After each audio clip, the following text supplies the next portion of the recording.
Setelah menyelesaikan beberapa masalah di sudut hitam dan di akademi dalam Jianan, kini Xiaoyan berangkat ke dataran tengah. Xiaoyan pergi ke dataran tengah untuk sebuah misi menyelamatkan guru dan ayahnya. Di sebuah gripin terbang, nampak Jian yang sangat kesal. Dia pun mengomel kepada Xiaoyan kenapa belum tiba di kota Tiannya, ucapnya.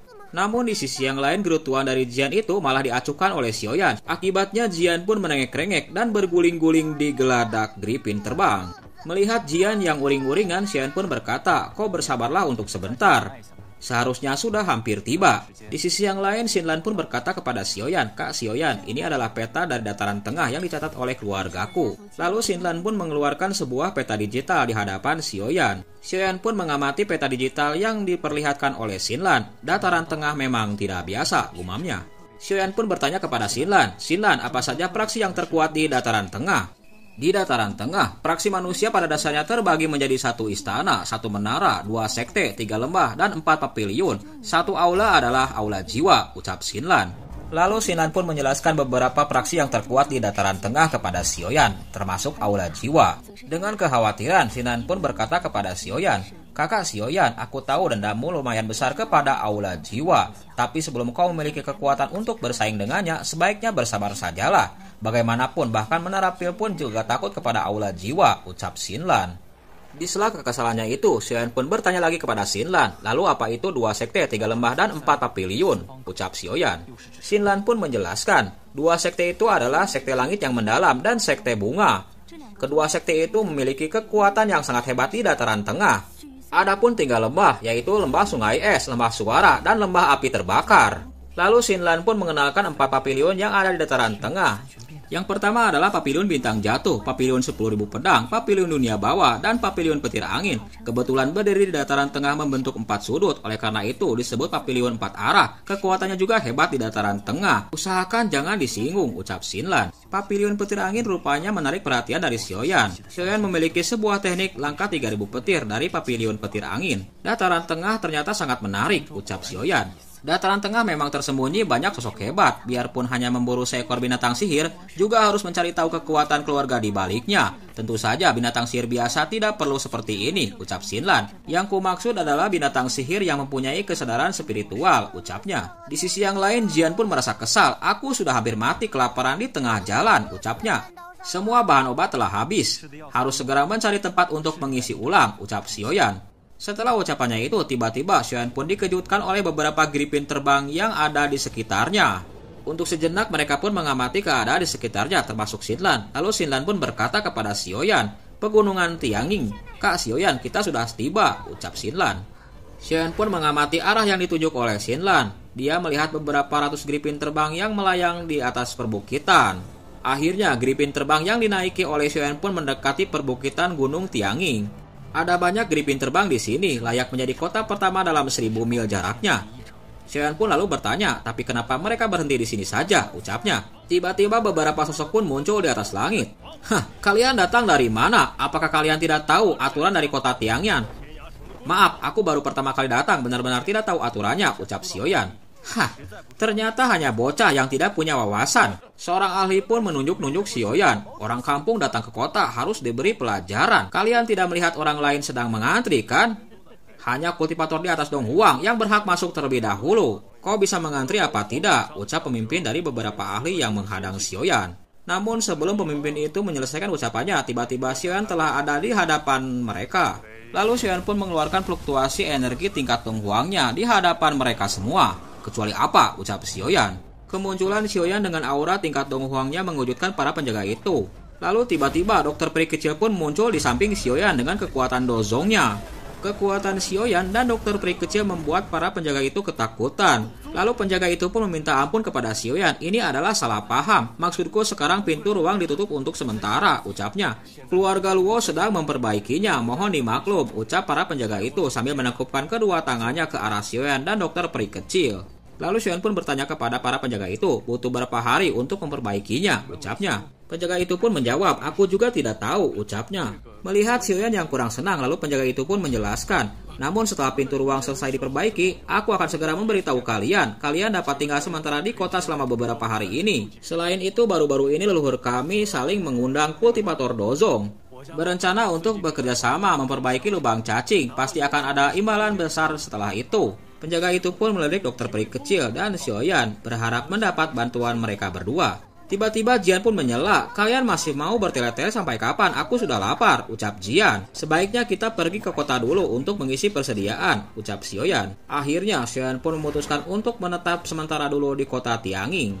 Dalam kesempatannya, Xiaoyan dan yang lainnya mengesempatkan diri untuk mengelilingi kota Tianging. Dokter peri kecil pun berkata kepada Xiaoyan, "Xiaoyan, lubang ruang ditutup untuk sementara. Apa yang harus kita lakukan?" ucapnya. "Istirahatlah untuk 1 malam ini. Jika masih tidak ada kabar besok, kita periksa ke pusat kota lagi," ucap Xiaoyan. Tiba-tiba Jian pun menunjuk ke sebuah tempat, lalu dia pun menghampiri tempat itu. Sementara itu di belakangnya, Xiaoyan dan dokter peri kecil mengikuti dari belakang. Namun tiba-tiba Xiaoyan pun mendengar suatu keributan. Tiba-tiba Xiaoyan pun melihat beberapa orang berlari ketakutan.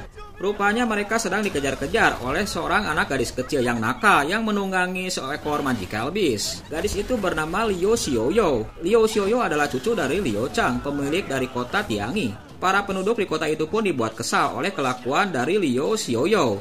Namun para penduduk itu tidak bisa berbuat apa-apa karena status dari Liu Xiaoyou. Sementara itu di atas langit, Liu Xiaoyou pun semakin menjadi-jadi. Dia pun menghajar penduduk dari kota itu. Para penduduk pun berlarian untuk menghindari serangan dari Liu Xiaoyou. Sampai pada akhirnya dia pun bertemu sosok Xiaoyan. Xiaoyan yang merasa kesal dengan tingkah laku Liu Xiaoyou berusaha untuk mencegatnya.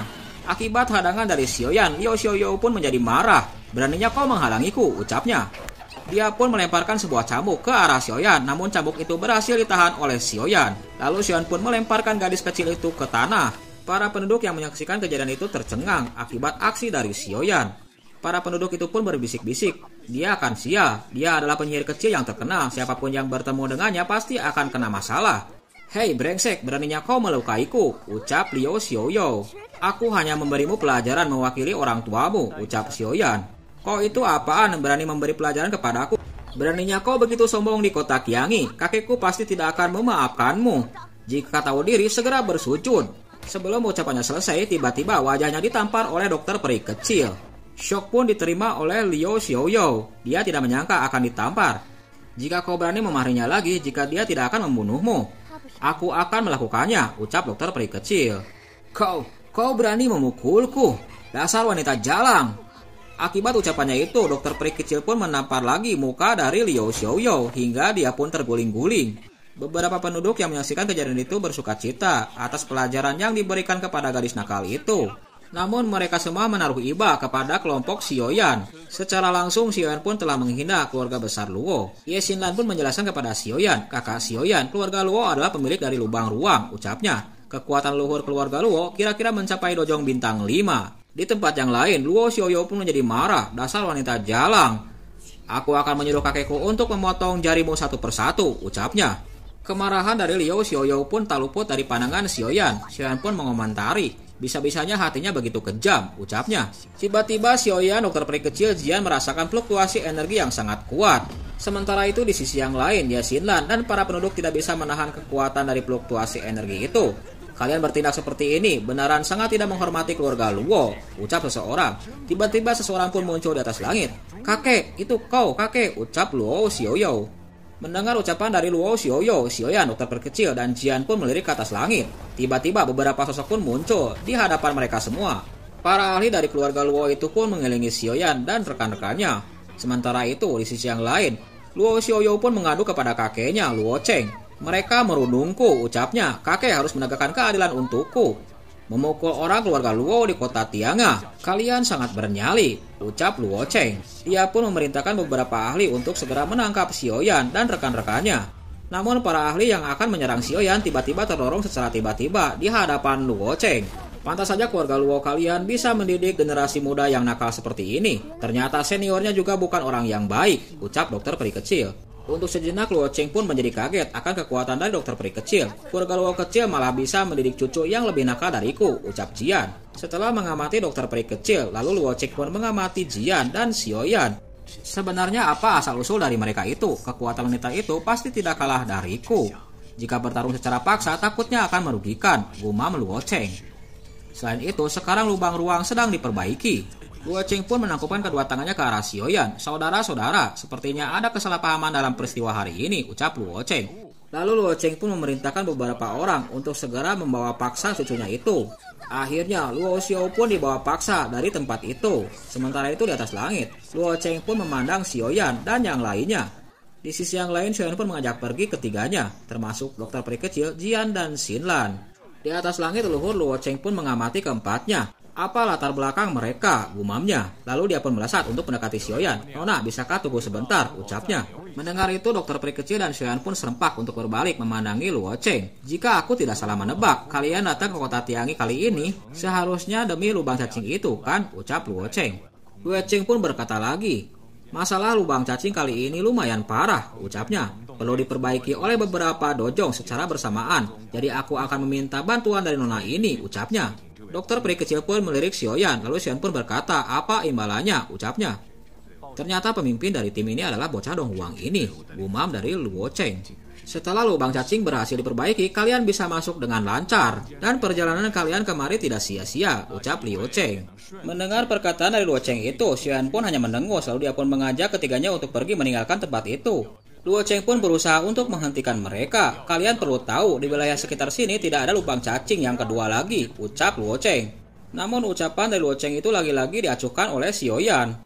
Setelah ucapannya itu diacuhkan oleh Xiaoyan, Luo Cheng pun berpikir keras untuk menghentikan Xiaoyan untuk pergi dari tempat itu. Luo Cheng pun hanya bisa menggelengkan kepala. "Ya sudahlah, jika nona itu bisa membantuku untuk memperbaiki lubang cacing, maka aku akan memberikan kalian sebuah inti binatang sihir tingkat 7, ucap Luo Cheng. Ucapan dari Luo Cheng itu membuat Xiaoyan dan dokter peri kecil pun menghentikan langkahnya, lalu mereka pun saling berpandangan. Untuk sejenak, Xiaoyan pun terdiam, lalu dia pun membalikkan badannya menuju ke arah Luo Cheng. "Apakah ada inti binatang sihir naga kalajengking racun langit?" ucap Xiaoyan bertanya kepada Luo Cheng. "Naga kalajengking racun langit adalah binatang kuno," ucap Luo Cheng. "Sangat langka," ucapnya.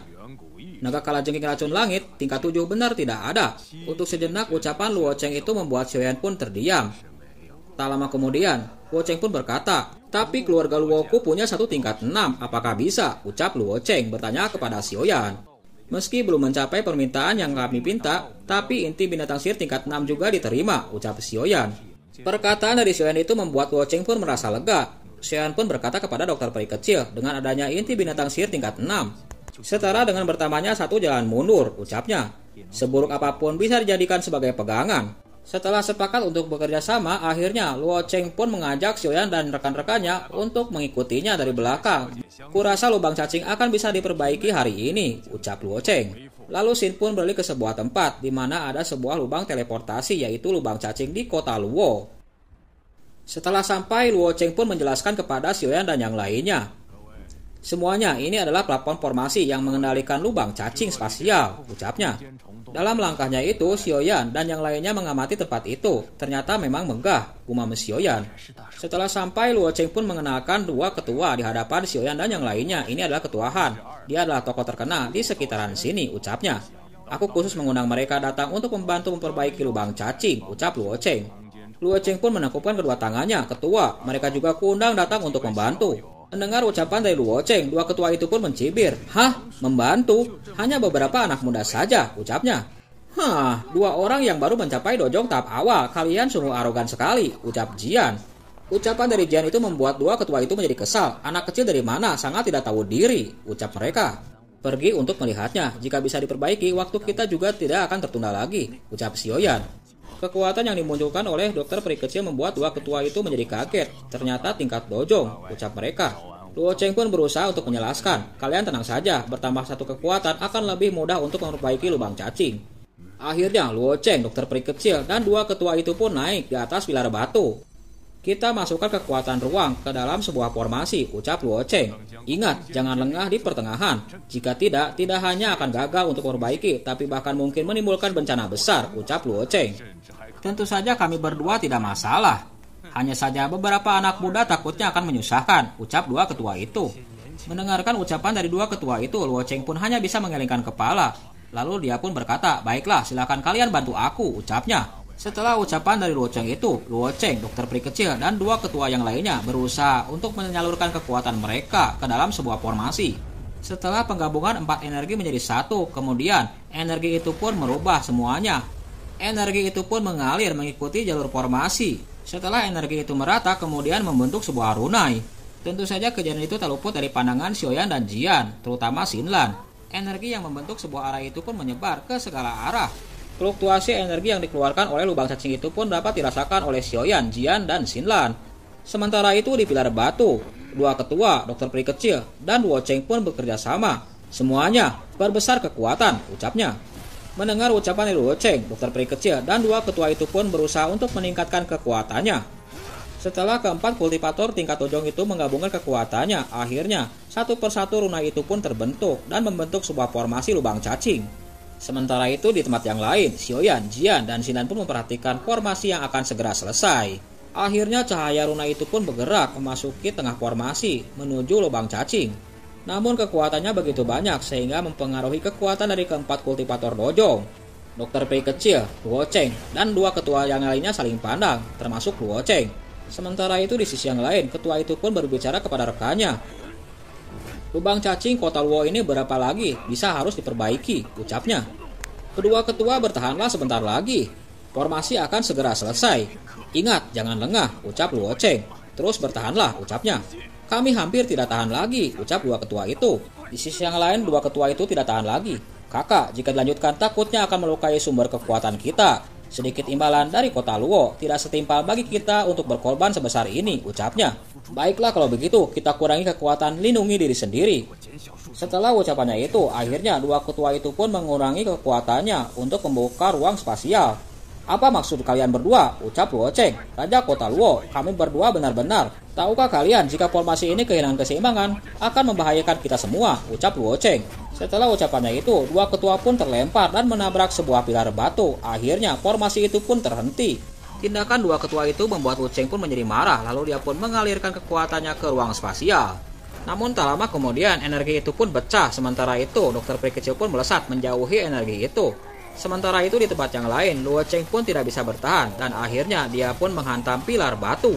Akibat formasi yang gagal membuat sebuah lubang cacing itu pun menjadi kacau. Dan akhirnya lubang cacing itu pun terbuka dan menghisap semuanya yang ada di tempat itu. Untuk sejenak semua orang yang berada di tempat itu menjadi kaget dan panik. Mereka tidak menyangka kegagalan dari formasi itu membuat lubang cacing menjadi berbahaya. Akhirnya energi lubang cacing itu pun menutupi seluruh tempat. Sementara itu, Luo Cheng pun berdiri dengan susah payah, lalu dia pun mengamati keadaan di sekitarnya. Dia pun tidak menyangka akibat formasi yang gagal membuat fluktuasi energi yang sangat mengerikan di sekitaran lubang cacing. Sementara itu di sisi yang lain, Xiaoyan, Jian, dan Xinlan mengamati lubang cacing yang menganga di hadapannya. Tiba-tiba dokter peri kecil pun melirik lubang cacing yang sangat berbahaya itu. Di sisi yang lain, Luo Cheng pun memandangi dua ketua yang menggagalkan formasi dari lubang cacing. Bahkan salah satu dari mereka pun akan tertarik menuju lubang cacing. Untung saja mereka dapat bahu-membahu. Melihat kejadian itu, Luo Cheng pun menjadi marah. Dasar kedua bajingan ini menyusahkan saja, ucap Luo Cheng. Sementara itu di sisi yang lain, secara tidak terduga, Xinlan pun ditarik untuk memasuki lubang cacing. Xian pun mencoba untuk menahan Xinlan agar tidak memasuki lubang cacing itu. Namun pada akhirnya kekuatan dari lubang cacing itu menarik Xinlan, Xiaoyan, dan Jian untuk memasuki lubang cacing itu. Sementara itu di tempat yang lain, dokter peri kecil pun memperhatikan Xiaoyan, Jian, dan Xinlan yang akan ditarik memasuki lubang cacing. Melihat kejadian itu, dokter peri kecil pun menjadi cemas, lalu dia pun berusaha untuk menghentikan Xiaoyan. Akhirnya dokter peri kecil pun mempunyai sebuah ide untuk memasuki inti dari formasi. Dia pun melesat pergi untuk memasuki inti formasi dan berusaha untuk menanamkan energinya. Dengan kekuatan yang tersisa, dokter peri kecil pun berusaha untuk menanamkan docinya ke dalam sebuah formasi. Akhirnya runa itu pun terbentuk dan menahan formasi di tengahnya. Sementara itu di tempat yang lain, Xian pun bekerja keras untuk menahan hembusan dari energi lubang cacing. Saking terdesaknya, Xian pun menggunakan teknik langkah 3000 petir untuk membawa Jian dan Xinlan. Namun pada akhirnya kekuatan celah spasial lubang cacing begitu kuat sehingga akhirnya Xian pun menggunakan sayap pinik surgawinya. Melihat Xiaoyan yang tidak bisa bertahan membuat dokter peri kecil pun semakin frustasi. Sementara itu di tempat yang lain, Xiaoyan pun berusaha untuk melindungi Jian dan Xinlan agar tidak terhisap oleh lubang cacing. Dirangsang oleh kepanikan, akhirnya dokter peri kecil pun meningkatkan kekuatannya. Akhirnya formasi yang gagal itu pun kembali terbentuk dan runai itu pun terbentuk sekali lagi. Dan akhirnya daya hisap yang mengerikan dari lubang cacing itu pun kembali normal. Melihat keadaan yang membaik membuat ketua Luo Cheng pun bernapas lega. Di tempat yang lain, dokter peri kecil pun berusaha untuk menyelesaikan formasi itu dan menghentikan hisapan dari lubang cacing dan akhirnya lubang cacing itu pun kembali normal. Setelah bekerja cukup keras, akhirnya dokter peri kecil pun berhasil menghentikan daya hisap dari lubang cacing. Dan pada akhirnya fluktuasi dari lubang cacing itu pun kembali normal. Lalu setelah aman, dokter peri kecil pun melirik ke tempat Xiaoyan berada. Ternyata Xiaoyan, Xinlan, dan Jian pun tampak baik-baik saja. Setelah berhasil dari malapetaka lubang cacing, akhirnya Luo Cheng pun memberikan hadiah kepada Xiaoyan. Kali ini berkat bantuan Nona. Aku akan mengingat bantuanmu ini, ucap Luo Cheng. Lalu dia pun mengeluarkan sebuah benda. Xiaoyan, ini adalah imbalan yang kujanjikan kepadamu, ucap Luo Cheng. Xiaoyan pun menerima dan membuka isi kotak itu. Ternyata di dalamnya ada inti binatang sihir tingkat 6. Xiaoyan pun mengangguk kepada dokter peri kecil. Tiba-tiba Luo Cheng pun memberikan sebuah benda. Terimalah kapal ruang ini, ucapnya. Kapal ini dapat dengan lancar bergerak di dalam ruang spasial. Juga ada banyak bahan obat di dalam kapal itu. Semuanya aku berikan kepada kalian sebagai hadiah terima kasih, ucap Luo Cheng. Terima kasih Ketua Luo. Kalau begitu, kami akan berangkat, ucap Xiaoyan. Setelah mengucapkan kata perpisahan, Xiaoyan, dokter peri kecil, Xinlan, dan Jian pun melesat ke atas kapal ruang itu. Di atas ruang kapal, Xiaoyan pun mengamati keadaan di sekitarnya. Lalu dia pun mengusap kepala Jian. Lalu dia pun berkata, kalau begitu kita berangkat ke dataran tengah, ucap Xiaoyan.